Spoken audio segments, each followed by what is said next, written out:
A série Revelação da Esperança continua hoje com o tema Revelada a Guerra nas Estrelas, a Batalha pelo Trono.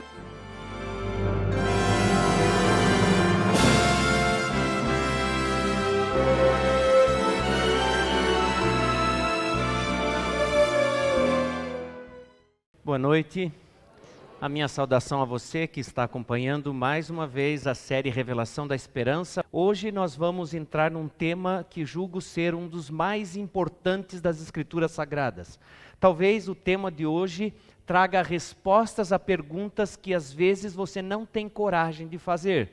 Por isso, no tema dessa noite que nós chamamos A Guerra nas Estrelas, revelada a batalha que está acontecendo pelo trono, nós vamos descobrir por que as coisas neste mundo estão da maneira que estão. Acompanhe comigo e veja hoje a resposta de Deus ao sofrimento humano. Nós ouvimos muito falar em anjos. Os anjos são um atrativo especial na sociedade hoje. Existem muitos filmes sobre anjos, muitos documentários, muitas revistas que falam sobre anjos, muitos livros são publicados anualmente que falam sobre anjos. Há não muito tempo atrás, uma série que foi editada pela gravadora, pela filmadora americana CBS, chamava-se Tocado por um Anjo, o Toque de um Anjo, fez muito sucesso. Nessa série, anjos personificavam seres humanos que na hora da maior necessidade humana, esse anjo se revelava como sendo um mensageiro de Deus. Os anjos têm um papel interessante no Apocalipse. Eles têm um papel de destaque e são usados por Deus. Desde o capítulo 1 de Apocalipse, você lembra, Deus deu uma revelação a Jesus Cristo e este entregou ao seu anjo que relatou a João muito rapidamente. No capítulo 2 de Apocalipse, um anjo envia mensagens de Deus às igrejas da Ásia. No capítulo 7, anjos poderosos seguram os 4 ventos de discórdias, de contendas, para que a terra não seja varrida. No capítulo 10 de Apocalipse, um anjo forte e poderoso coloca o seu pé sobre a areia do mar e sobre a praia e sobre o mar, e ele revela um mistério de Deus, um poderoso anjo. No capítulo 14, 3 poderosos anjos voam sobre a terra, sobre a atmosfera da terra, pregando um evangelho importantíssimo a toda tribo, raça, nação, língua. No capítulo 16, anjos de Deus derramam as taças das pragas que são atingidas as pessoas que não amaram, que não buscaram Deus. No capítulo 18, um último apelo de Deus é feito através da voz de um anjo. Você percebe, no livro do Apocalipse, anjos têm um papel importante. E eles são personagens reais que, embora nós não os vejamos, eles existem. O Apocalipse revela uma luta entre o bem e o mal. Uma luta entre anjos de Deus e anjos do mal. E embora você não os possa ver, acredite, eles estão entre nós, eles estão aqui mesmo, eles estão com você, enquanto você está no seu dia a dia, eles existem. O Apocalipse revela a atitude fantástica de Deus diante do surgimento do mal. E o Apocalipse mostra onde começou o aparecimento de um anjo rebelde. E o Apocalipse revela que o lugar onde esse anjo rebelde apareceu, onde a batalha começou, foi exatamente no céu. E você pode se perguntar, mas como assim? Um lugar perfeito, um lugar onde tudo estava certo, apareceu o mal? Vamos ao livro do Apocalipse, venha comigo aqui na tela. Apocalipse capítulo 12, versículos 7 a 9, diz: Houve peleja no céu. Miguel e seus anjos pelejaram contra o dragão, também pelejaram o dragão e os seus anjos. Todavia não prevaleceram, nem mais se achou no céu o lugar deles. E foi expulso o grande dragão, a antiga serpente que se chama Diabo e Satanás, o sedutor de todo mundo. E sim, ele foi atirado para a terra e com ele os seus anjos. A batalha começou lá no céu, mas finalmente Lúcifer e seus anjos foram expulsos e atirados aqui para a terra. Mas você deve estar pensando assim, Que história é essa de dragão no céu? Peleja no céu? Por que houve guerra no céu? De onde veio esse dragão? Graças a Deus, nós temos a revelação da palavra de Deus, que nos dá uma clara explicação sobre como apareceu o mal, como isso veio a acontecer. O Apocalipse cita o Antigo Testamento em 278 dos seus 404 versos. Por isso é muito importante, para entendermos o que acontece no Apocalipse, nós lançarmos mão de livros, de textos do Antigo Testamento, para que a chave se abra, a porta se abra e nós entendamos as profecias do Apocalipse. Vamos entender o que aconteceu no coração desse anjo maravilhoso. Um anjo criado por Deus, perfeito, mas que num momento veio a se rebelar. Venha comigo, vamos ao livro de Ezequiel. O livro de Ezequiel, ele vai direto ao coração do problema. Ele descortina como tudo aconteceu, como aconteceu essa primeira rebelião no céu. E assim que no capítulo 28, versículo 12, está aqui na tela, diz: assim diz o Senhor Deus, tu és sinete da perfeição, cheio de sabedoria e formosura. Como foi criado esse anjo? Veja o que o texto diz: perfeito, cheio de sabedoria e formosura. Deus não criou um monstro, Deus não criou um diabo, Deus não criou um Satanás. Ele criou um sinete da perfeição, cheio de formosura, cheio de sabedoria. E aí continua dizendo o livro de Ezequiel: tu eras querubim da guarda ungido e te estabeleci.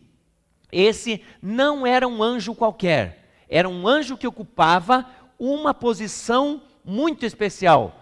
Querubim da guarda ungido. Foi Deus quem escolheu ele para essa função. E diz ainda: permanecias no monte santo de Deus, no brilho das pedras andavas. Esse anjo tinha uma função muito especial. Diz, no brilho das pedras andava. Sobre ele, primeiramente, recaíam os raios da glória de Deus. E ele disse: perfeito eras nos teus caminhos, desde o dia em que foste criado, até o dia que se achou iniquidade em ti. Ele foi criado perfeito. Ele era perfeito, até o dia em que se achou iniquidade nele. Deus não criou um anjo mau. Deus criou os anjos todos da mesma maneira. E o que aconteceu? É importante você entender. Por que isso aconteceu? Que um dia, no coração desse anjo perfeito, surgiu uma inimizade contra Deus. O que surgiu que trouxe a ele insatisfação? Veja, o livro de Ezequiel continua: elevou-se o teu coração por causa da tua formosura. Aqui está o motivo. Elevou-se o teu coração por causa da tua formosura. Corrompeste a tua sabedoria por causa do teu resplendor. Em algum momento, esse anjo ficou fascinado consigo mesmo. A sua própria formosura tirou dele a atenção de Deus. E agora a insatisfação encheu o coração desse anjo. Mas como que pode isso, esse anjo não amar Deus?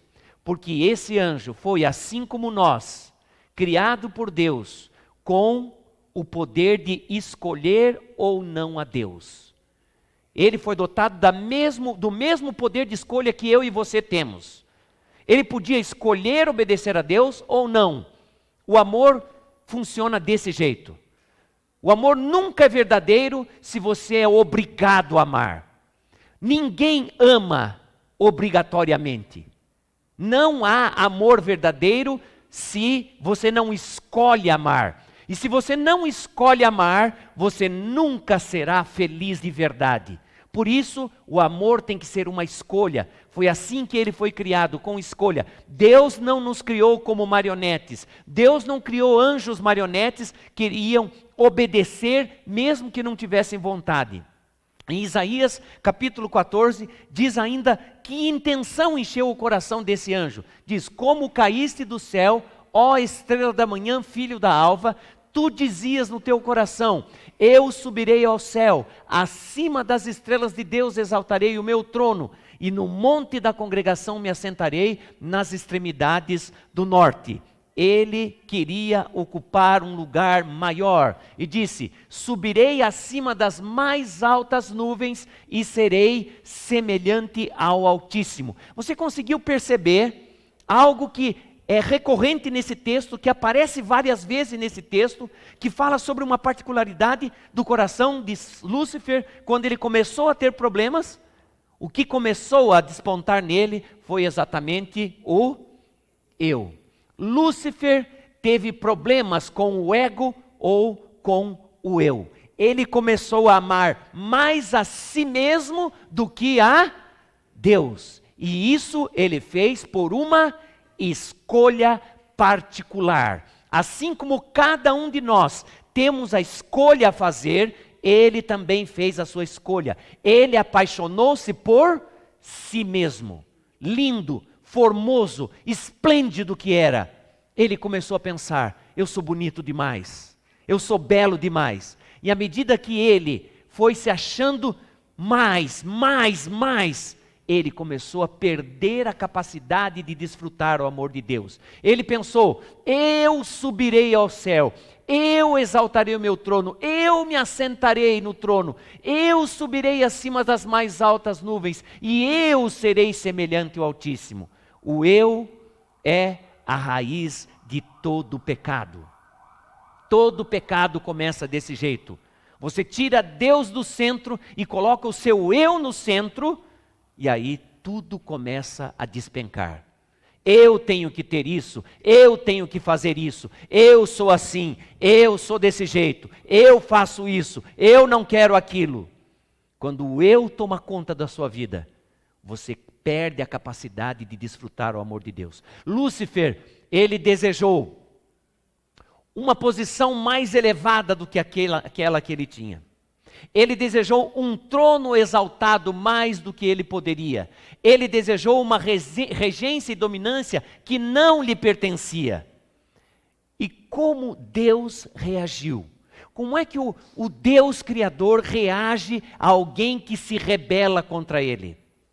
Devo dizer uma coisa a você: parece estranho, mas Deus não reagiu diferente do que ele reage a qualquer ser criado. E Deus reage através do amor. O amor é a resposta para a rebelião do coração. E Deus manifestou ainda mais amor por ele. Mas Satanás, Lúcifer, então agora Satanás, estava entrando num círculo vicioso. Quanto mais ele ficava maravilhado com a sua própria beleza, menos ele percebia o amor de Deus. E quanto menos ele percebia o amor de Deus, mais vazio ele sentia e mais necessidade de se engrandecer ele sentia. Então, ele entrou nesse círculo vicioso e não conseguia sentir o amor de Deus. Mas o amor de Deus é um tema recorrente nas Escrituras. Veja nas cartas do apóstolo João, ele diz: porque o amor procede de Deus, e todo aquele que ama é nascido de Deus e conhece a Deus. Ele disse ainda em João 4,10: nisto consiste o amor, não em que nós tenhamos amado a Deus, mas que Ele nos amou. E diz ainda: aquele que não ama não conhece a Deus. Por quê? Porque Deus tem amor? Não, Deus é amor. Deus é amor. O próprio governo de Deus. O amor é o fundamento do governo de Deus. Deus governa pelo amor. E esse anjo que começou a não sentir o amor de Deus porque estava envaidecido com a própria beleza, que estava encantado com a própria formosura, que começou a sentir menos o amor de Deus e maior um vazio, porque sem o amor de Deus só vem vazio. Esse anjo agora começa a ver Deus como um rival. E ele disse, Ezequiel 28:6, visto que estimas o teu coração como fora o coração de Deus, agora ele pensa que ele é Deus. Então Deus, o Deus Criador, agora torna-se um rival dele, porque ele quer ser Deus. Imagine essa cena. Tudo era harmonia no céu. E agora Lúcifer começa a questionar a autoridade de Deus. Ele começa a falar com os outros anjos. Por que que Deus é tão autoritário? Por que que Deus exige isso? Por que que Deus é assim? Será que Deus é justo? Ele começa agora a questionar a justiça de Deus. Lúcifer estava encarando Deus como um seu rival. Uma disputa de poder. Uma criatura disputando com Deus o lugar de criador. Como será que Deus enfrentaria esse desafio de Lúcifer? Deus, algumas pessoas já me perguntaram isso. Pastor, Deus não sabia que Lúcifer podia pecar? A resposta para essa pergunta é sim, Deus sabia. Deus não sabia que ele podia trazer rebelião não só lá no céu, mas arrastar essa rebelião aqui para esse planeta? A resposta é sim, Deus sabia. E por que Deus não destruiu Lúcifer antes disso tudo acontecer? Por que não destruir o mal antes que ele se espalhe por todo o universo? Deixa eu explicar para você.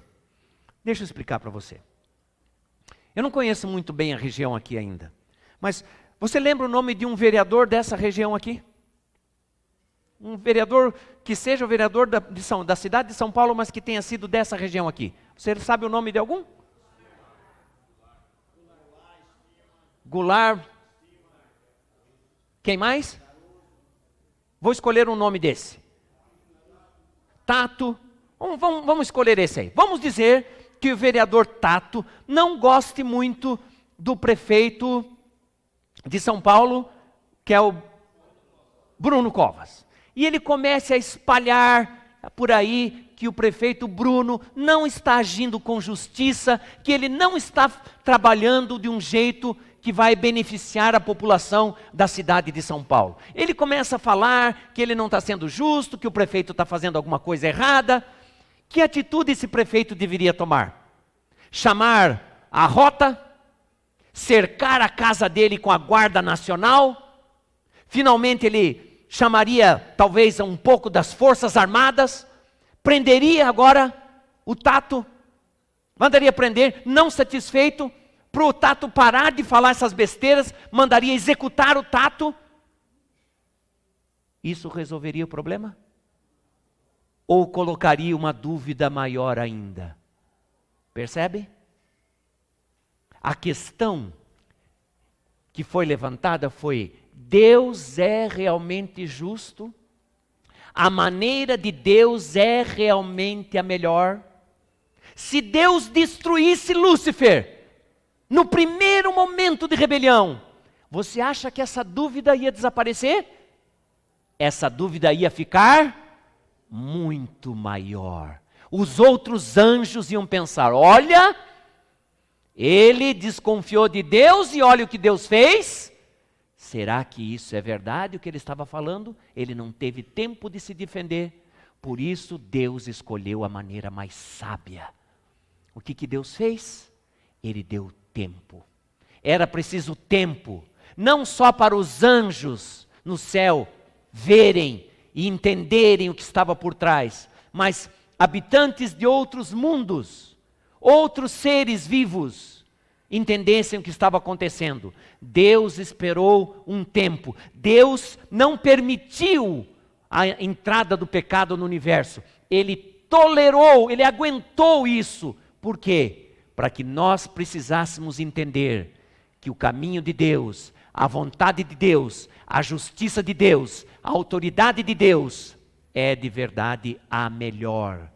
Mas nós precisávamos descobrir isso vendo tudo isso. É por isso que em Apocalipse, capítulo 12, 7 a 9 diz: e foi expulso o grande dragão, a antiga serpente, que se chama Diabo e Satanás, o sedutor de todo o mundo. Sim, diz, foi atirado para a terra, e com ele os seus anjos. Ele foi expulso do céu. O problema acabou no céu. Agora não tem mais rebelião no céu. Ele foi expulso do céu, com ele os seus anjos. Tudo limpo no céu. Mas o universo ainda precisava saber que Deus é justo e que o caminho dele é melhor. Como então o planeta Terra foi envolvido nesse conflito cósmico? O que aconteceu? Será que Deus criou esse planeta perfeito, lindo, maravilhoso, para servir de lata de lixo do universo? Para que tudo que não presta viesse para cá? Será que Deus criou esse universo para isso? Não, não foi isso. A Bíblia declara que quando esse planeta foi criado, quando o primeiro casal foi colocado aqui, era tudo perfeito. A cada momento da criação, quando Deus terminava uma parte, Ele dizia: viu Deus que tudo era muito bom. Era muito bom, era perfeito. E no auge da perfeição, Deus criou o homem e a mulher, a obra-prima da criação. E Ele colocou o casal lá.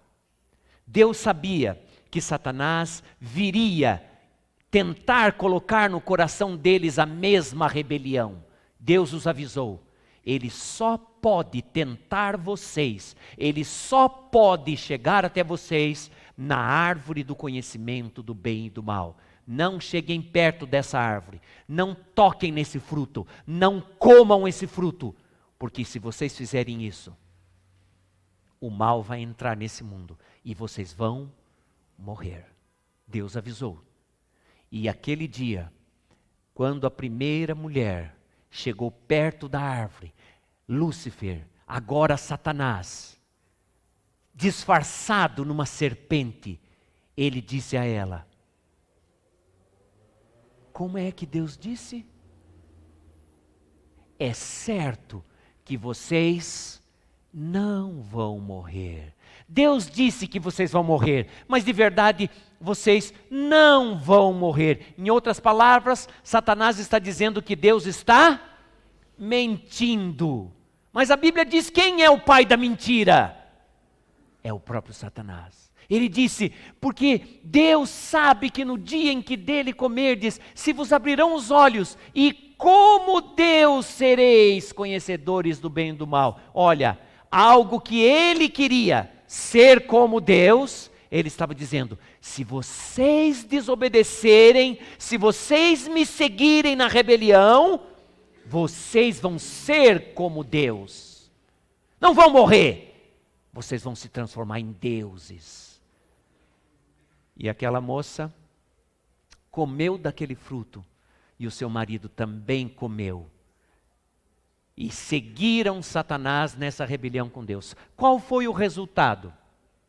Esse foi o resultado: sofrimento, doença, choro, frustração, medo, finalmente, morte. Isso tudo entrou quando o primeiro casal entrou nesse planeta, quando o primeiro casal se rebelou contra Deus. Sim, amigos, quando nos afastamos de Deus, a rebelião entra no nosso coração. O ser humano é rebelde contra Deus. E como resultado, nós colhemos desastres, pestilência, sofrimento, angústia, frustração, decepção e morte. Tudo como resultado do mal. O sofrimento desse mundo não é obra de Deus, não é vontade de Deus. Os clamores que existem nesse mundo, a pobreza que existe nesse mundo, a morte que existe nesse mundo, não é obra de Deus. O pecado produz ansiedade, medo, sofrimento e morte. E quem é o responsável por tudo isso? Não é Deus. Uma vez, Jesus, falando em uma parábola no capítulo 13 do livro de Mateus, ele contou essa parábola que diz que um dono de um campo preparou o campo para jogar a semente, ele escolheu a melhor semente e espalhou naquele campo, e depois de um tempo, os empregados daquele homem que fez a semeadura começaram a perceber que começou a aparecer um joio no meio do trigal. E eles foram e disseram: você quer que a gente arranque? Ele falou: não, deixa aí, deixa que cresçam junto. Mas Senhor, você não semeou uma boa semente no teu campo? De onde veio esse joio? E Jesus explica de uma maneira bem simples e direta. Ele disse: um inimigo fez isso. Quem espalhou o mal, o sofrimento, a angústia, a culpa, a dor e a morte nesse mundo? Não foi Deus, foi um inimigo. Um inimigo insatisfeito com Deus. E por isso, Ele quer ferir cada um de nós para infligir sofrimento no coração de Deus, o nosso Pai. Não se engane, meu amigo, minha amiga. Satanás não é um ser engraçadinho com um forcado, um tridente na mão. Não. Ele é muito astuto. Ele começou a sua obra lá no céu, espalhando a discórdia. E espalhou a sua discórdia já entre 1/3 dos anjos do céu, diz a Bíblia. Anjos esses que foram expulsos juntamente com ele aqui para esse planeta. Foi assim que ele, com seus anjos, seduziu e enganou o primeiro casal. E por causa disso eles foram expulsos daquele belo paraíso. E muitas pessoas perguntam, mas por que Deus não fez alguma coisa? Por que Deus não faz algo? Deus fez algo, desde lá do jardim. Acompanhe comigo a história. Lá no jardim, Deus não os desamparou. Lá no jardim, Deus ainda fez uma promessa. A promessa de Deus no jardim foi essa, está em Gênesis capítulo 3, acompanhe comigo aqui na tela. Porém, inimizade entre ti e a mulher. Ele está falando com a serpente aqui. A serpente que simbolizava aqui Satanás. Porém, inimizade entre ti e a mulher, entre a tua descendência e o seu descendente, o descendente da mulher. Essa é uma alusão a Jesus Cristo. Este, Jesus, te ferirá a cabeça, conquanto tu lhe ferirás o calcanhar.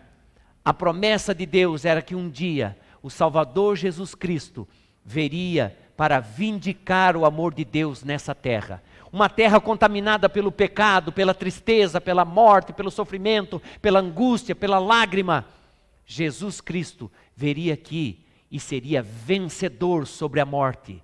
O Apocalipse apresenta e revela a resposta de amor de Deus à rebelião de Satanás.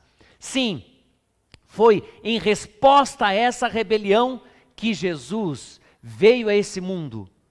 Foi transpassado pelos pregos, foi pendurado numa cruz para mostrar que o jeito de Deus lidar com a rebelião é com amor. É por isso que no livro de Jeremias ele diz, com amor eterno eu te amei, amor eterno. E não é à toa que diz que eu vos tenho amado, diz o Senhor em Malaquias 1, versículo 2. Eu vos tenho amado.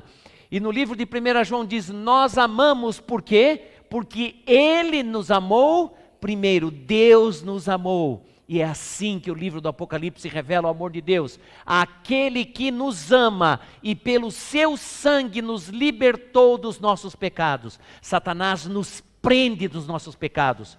Se você algum dia sofreu a tentação de usar alguma coisa que vicia, cigarro, bebidas, se você já sofreu essa tentação, se você caiu nessa tentação, você sabe, a pessoa fica presa.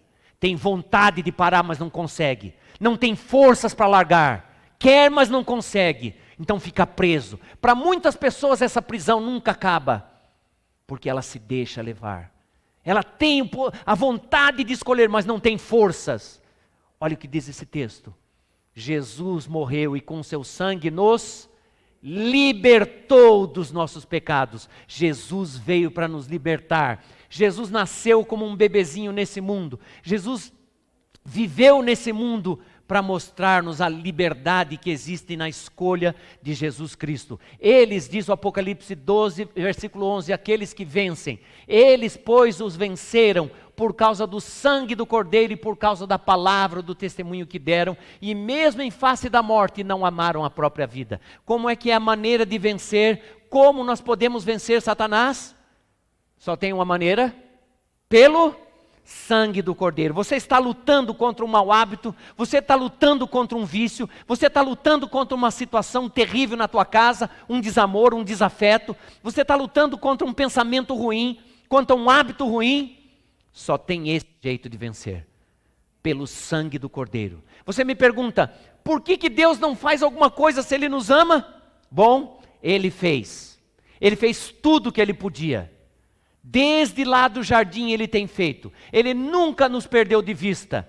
ele fez. Lá no jardim ele fez a promessa, quando o primeiro cordeirinho foi morto, simbolizando a morte do próprio Cristo na cruz. É assim que o mistério de Deus foi revelado, diz Efésios 3, versículo 9, e ele manifestou qual seja a dispensação do mistério desde os séculos, oculto em Deus que criou todas as coisas. Que mistério é esse? O mistério do amor de Deus, que reage diante da rebelião com mais amor ainda. Deus foi desafiado por Lúcifer. Lúcifer desafiou Deus a nos amar, mesmo quando nós éramos rebeldes. E Deus provou que Ele tem muito amor. Não importa o buraco de pecado que você se meteu. Não importa quão distante de Deus Satanás levou você. Não importa quanto Satanás afastou você de Deus. Não importa quanto Satanás colocou em você o desejo de ficar longe de Deus. Não importa. Os braços de Jesus te alcançam onde você estiver. E quando você olhar nas mãos de Jesus, as mãos de Jesus são uma prova de que Satanás está mentindo. Ele diz que Deus não te ama. Satanás diz que Deus não quer saber de você, que os teus pecados são grandes demais. Primeiro ele leva você a pecar dizendo que o pecado é gostoso. Depois ele diz, viu? Você é um pecador, você não merece o amor de Deus. Não é mentira. Deus nos ama e as marcas nas mãos de Jesus são a prova disso.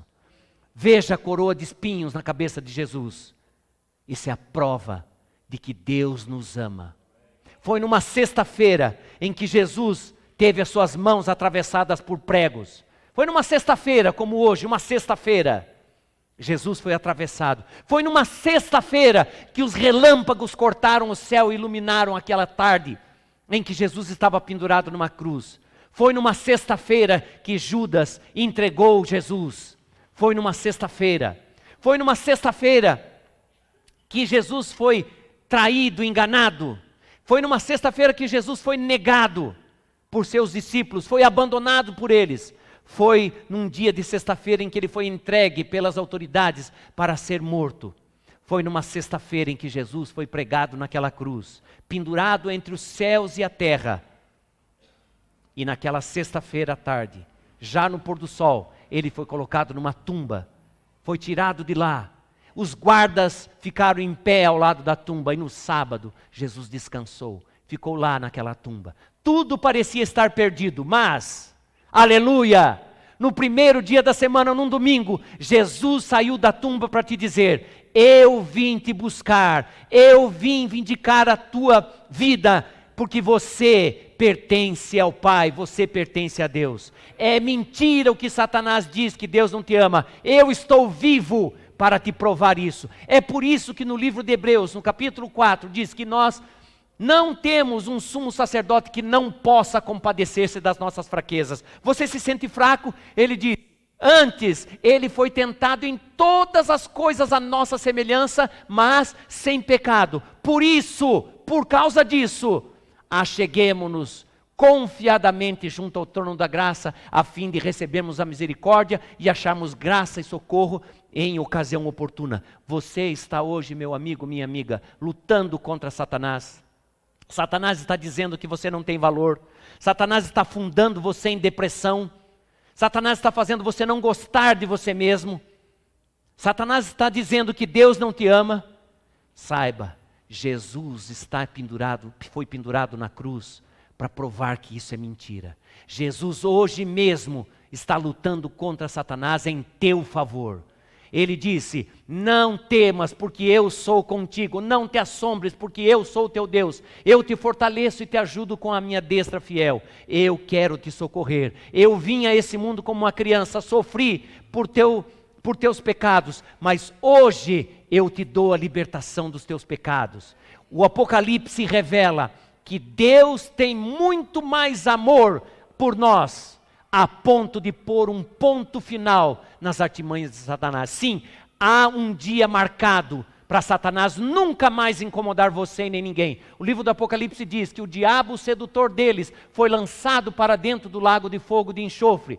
E Ezequiel diz, eu, pois, te fiz sair do meio de ti um fogo que te consumiu. E Ezequiel ainda continua: e te reduzir a cinza sobre a terra, aos olhos de todos os que te contemplam, venha a ser objeto de espanto e jamais subsistirá. Está marcado o dia para Deus pôr um ponto final em todo o sofrimento e erradicar a presença de Satanás. Esse dia já está marcado, quando Deus trouxer do céu a cidade bendita, a nova Jerusalém. Essa terra será transformada e nós nunca mais viveremos na presença do pecado. Por isso é hoje o dia de ouvirmos a voz de Jesus dizendo: se você está ouvindo a voz do Espírito hoje, te dizendo que você tem sim valor, nos braços de Jesus cabemos todos nós, há lugar, há espaço para todos nós nos braços de Jesus. Se você precisa de cura espiritual, Jesus é a cura. Se você tem fome de Deus, Jesus é o pão da vida. Se você está hoje ouvindo a voz de Jesus, não feche o teu coração. Hoje Ele está dizendo: eu amo mais você do que o maior pecado que você tem. Você consegue ouvir a voz de Jesus hoje?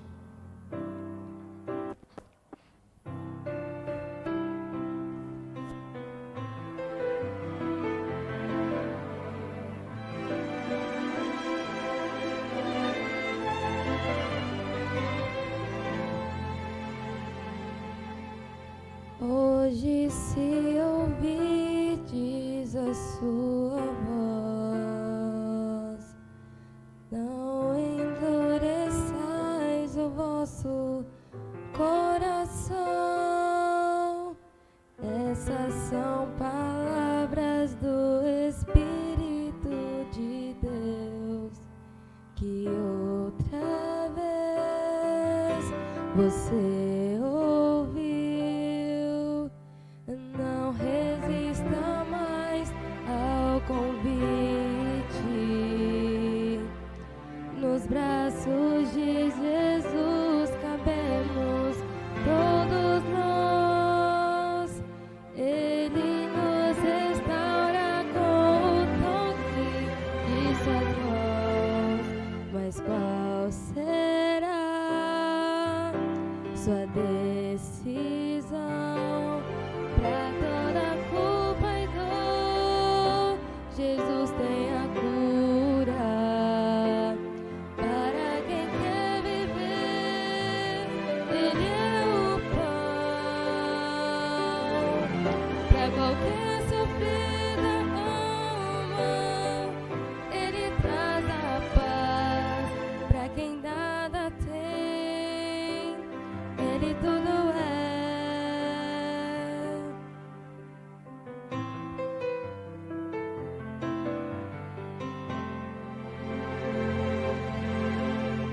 Não resista mais ao convite. Nos braços de Jesus cabemos todos nós. Ele nos restaura com o toque de suas mãos. Mas qual será sua decisão? Pra toda culpa e dor, Jesus tem a cura. Para quem quer viver, Ele é o pão. Pra qualquer sofrida alma, Ele traz a paz. Pra quem nada tem, Ele tudo é. Pra toda culpa e dor, Jesus tem a cura. Para quem quer viver, Ele é o pão. Pra qualquer sofrida alma, Ele traz a paz.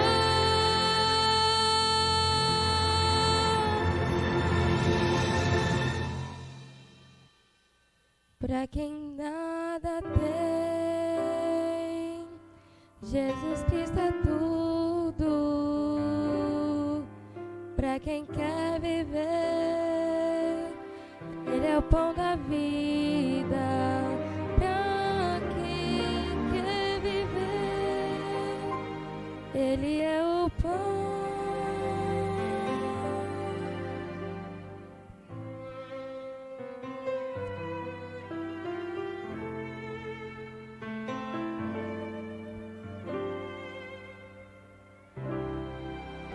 Não é hoje um bom dia, uma boa noite, para deixarmos Jesus encher o nosso coração com seu amor, para apagarmos as mentiras que Satanás colocou na nossa mente, de que Deus não nos ama, de que Deus nos deixa sofrer. Não é um bom dia para nós recebermos esse amor de Jesus? Eu quero te convidar a dizer isso para Jesus, por você mesmo. Escolher, usar o teu poder de escolha e dizer isso a Jesus. Eu vou começar a orar agora. E se você quiser dizer isso a Jesus, nós vamos estar com os olhos fechados. Se você quiser dizer a Jesus, eu aceito o teu amor, eu recebo o teu amor, você vai ficar em pé, aí onde você está, no meio da oração, ainda de olhos fechados. Oremos. Amorável Deus, nosso Criador, aqui estamos porque nos braços de Jesus há lugar para todos nós. Aqui estamos porque com um toque das mãos de Jesus o nosso coração pode ser restaurado, Senhor. Aqui estamos para receber e aceitar esse maravilhoso amor que o Senhor tem por cada um de nós. Hoje a tua palavra nos disse que não importa quão fundo fomos no pecado, quão distantes do Senhor estamos, para quão longe fomos de ti com as nossas escolhas, com os nossos desejos. E hoje a tua voz se fez ouvir dentro do nosso coração. Eu não estou vendo o Senhor, mas eu sei que os teus olhos que estão por toda a terra, estão agora sobre essas pessoas que estão dizendo, eu recebo o teu amor. Elas estão ficando em pé agora, Senhor Deus. Já há algum tempo estavam longe de ti, por algum tempo resolveram andar sozinhas, se machucaram, foram frustradas, cheias de culpa, aprenderam hábitos errados. Mas nesta noite eles aprenderam que para toda culpa, para toda dor, para todo pecado, Jesus é a cura.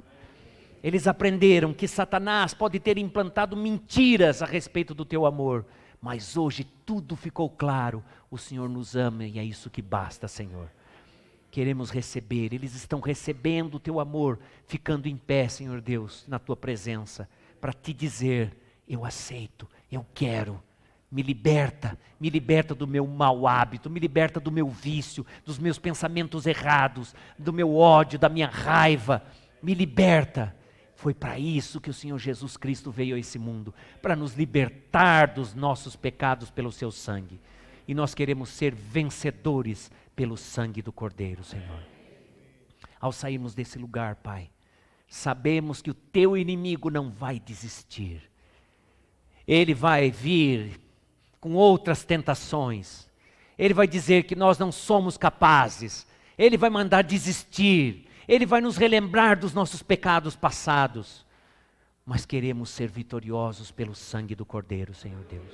Leva-nos para casa como maridos diferentes, como esposas diferentes, como filhos diferentes, como pessoas diferentes, que foram cobertos pela graça de Jesus Cristo. Nos dá o teu perdão.